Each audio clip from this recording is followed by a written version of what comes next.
Cette rencontre avec les acteurs économiques est initiée au regard de la saisie opérée par les forces de police burkinabè dans la lutte contre le financement du terrorisme. 900 motos Aloba et 164 tricycles d'une valeur totale d'1 milliard de francs CFA. C'est le butin saisi et présenté à la presse. C'est important, l'eau de matériel devrait servir à la mobilité des groupes armés terroristes. Franck Ouedraogo, Lambert Souma.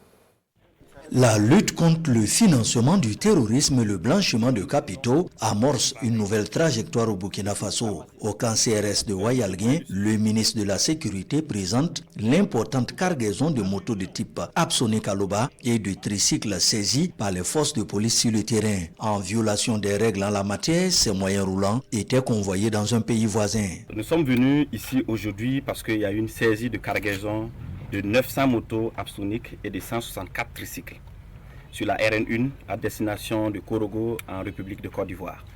Alors, depuis le 7 avril jusqu'à nos jours, personne n'est venu revendiquer la propriété de ces motos, ni justifier la destination de ces motos.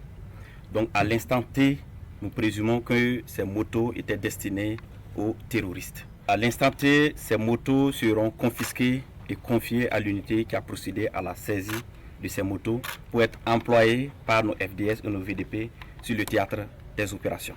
Fini le temps de la sensibilisation. Désormais, opérateurs économiques, commerçants, grossistes et détaillants, toutes les personnes qui s'adonnent à des trafics du genre seront traitées avec toute la rigueur de la loi. Les complices des groupes armés terroristes subiront le même sort que ceux-ci. C'est la tolérance zéro envers tous ceux qui, pour leurs intérêts égoïstes, soutiennent les forces du mal. La valeur de cette cargaison s'élève à près de 750 millions hors taxes.